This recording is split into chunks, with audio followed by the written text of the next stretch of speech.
देख रहे हैं सी न्यूज भारत। मैं हूं आपके साथ आकांक्षा यादव। वक्त हो चुका है न्यूज आर का, तो चलिए रुक करते खबर की तरफ। आगरा में एमएलसी चुनाव में आकाश अग्रवाल और डॉक्टर मानवेंद्र सिंह ने जीत दर्ज की है। इनसे शिक्षक समाज को काफी उम्मीदें हैं कि ये सभी शिक्षकों के हितों के लिए कार्य करेंगे।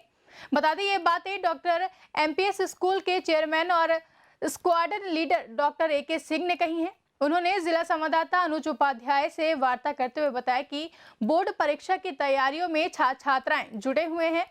वहीं ऑनलाइन क्लासेस के माध्यम से कोर्स पूरे कराए जा रहे हैं। उन्होंने कहा कि कोरोना के बचाव के लिए केंद्र सरकार द्वारा जल्द ही वैक्सीन जारी किए जाने की संभावना पर प्रधानमंत्री का आभार अदा करता हूं।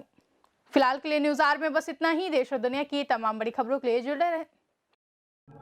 हमारे साथ मौजूद है squadron leader doctor MPS public school के चेयरमैन डॉक्टर AK सिंह। आइए उनसे जानते हैं कोरोना काल में किस तरह से विद्यार्थियों को शिक्षा दी जा रही है, सावधानी बरती जा रही है।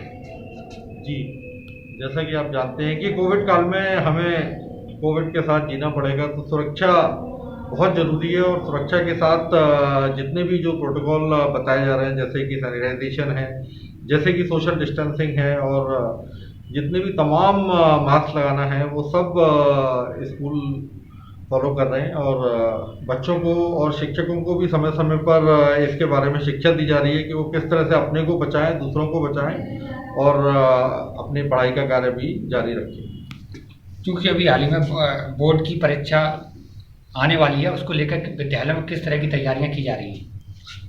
देखिए, बोर्ड जैसे कि अभी नपसा के अध्यक्ष संजय तोमर ने भी बताया कि बोर्ड की परीक्षा प्रैक्टिकल निर्धारित कार्यक्रम के अनुसार होंगे, और CBSE द्वारा इसकी एक पूरी रूपरेखा बनाई जा चुकी है, और हम लोगों के पास भी वो बोर्ड से आ चुका है। तो मुझे लगता है कि जिस प्रकार से मार्च में बोर्ड की परीक्षाएं होती थी, वो पूरी तरीके से पूरे सोशल डिस्टेंसिंग के साथ पूरे नियमों का पालन करते हुए अवश्य होंगी। तो बच्चों को कोशिश करनी चाहिए कि वो अपनी पढ़ाई को जारी रखें, और अगर उन्हें स्कूल में किसी भी मार्गदर्शन की ज़रूरत है तो वो ज़रूर आएँ और अपना टीचरों से बात करते रहें।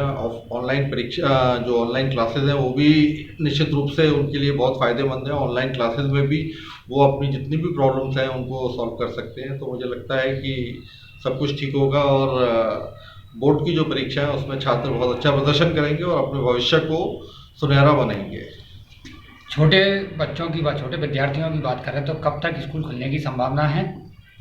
मुझे लगता है कि ये सेशन जैसे मार्च 31 तक का सेशन है, वो तो मेरे ख्याल से हमें थोड़ा सा प्रिकॉशन के तौर पर अभी बच्चों के लिए, छोटे बच्चों के लिए बंद रहना चाहिए। लेकिन मार्च के बाद क्योंकि गर्मियाँ भी शुरू हो जाएंगी, और कोविड जो कि सर्दी की वजह से काफ़ी इस टाइम उसका ग्राफ ऊपर जा रहा है, वो ग्राफ भी नीचे आएगा। तो मुझे लगता है कि अप्रैल से बच्चों को स्कूलों में नियमित रूप से, चाहे वो हफ्ते में 2 दिन हो, 3 दिन हो, किसी तरीके से कोई भी शेड्यूल बना के उनको स्कूलों में बुलाना चाहिए।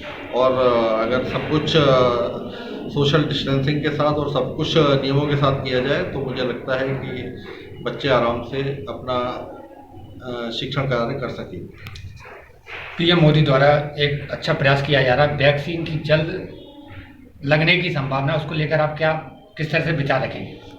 देखिए, मोदी जी ने कल ही सारे जितनी भी सर्वदलीय बैठक में बताया है कि 1-2 हफ्ते में वैक्सीन लोगों को लगना शुरू हो जाएगी। तो मुझे लगता है एक बहुत अच्छी शुरुआत है, क्योंकि ऑक्सफोर्ड की वैक्सीन, फाइजर की वैक्सीन और बहुत सी कंपनियों की जो वैक्सीन है, उनके जो ट्रायल्स हैं वो 90% से ऊपर सफल हो रहे हैं। तो मुझे लगता है कि भारत में भी दिसंबर के एंड या जनवरी के शुरू से कोविड के टीके वैक्सीनेशन शुरू हो जाएगा, और उस वैक्सीनेशन से शायद समाज में जो डर उत्पन्न हुआ है वो तो कम होगा ही होगा। इसके साथ ही लोग भी सुरक्षित हो जाएंगे, और फिर लगता है कि कोविड अगले साल मार्च, अप्रैल या जुलाई तक इस देश से और इस पृथ्वी से खत्म हो सकेगा। अभी हाल ही में MLC चुनाव संपन्न हुए हैं। एक मानवेंद्र प्रताप जी बने हैं, दूसरे दोनों पदाधिकारियों की आप किस तरह से कहेंगे जो शिक्षकों की आवाज़ को बुलंद करें?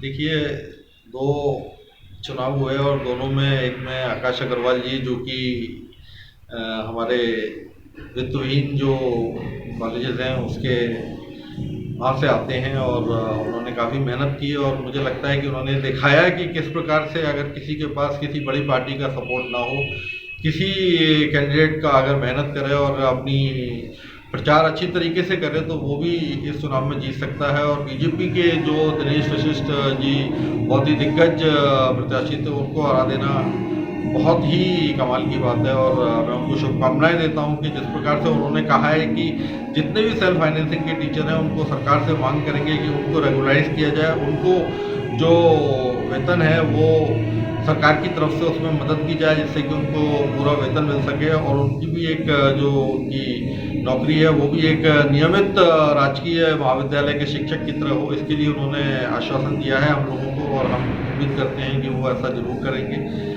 इसी प्रकार से जो बीजेपी के मानवेंद्र सिंह जी जीते हैं वो भी काफ़ी दिग्गज और वो काफ़ी सुचारू प्रत्याशी हैं और उन्होंने भी जीतकर ये सिद्ध किया है कि वो स्नातकों के लिए वो शहर के जितने भी युवा वर्ग है, जितना भी शहर का जो ग्रेजुएट क्लास है, पोस्ट ग्रेजुएट क्लास है, उसके लिए वो तन मन धन से काम करेंगे और कुछ ना कुछ ऐसी क्रांति जरूर आएगी जिससे कि जितने भी शिक्षित ग्रेजुएट्स हैं उनको नौकरियां ज़्यादा मिलें, उनको रोजगार के अवसर मिलें और उनका जीवन सफल हो। हमारे साथ मौजूद है squadron leader doctor MPS public school के चेयरमैन डॉक्टर एके सिंह। उन्होंने बड़ी अच्छी चीज़ें बताई हैं। पीएम मोदी को वैक्सीन लाने के लिए आभार जताया है।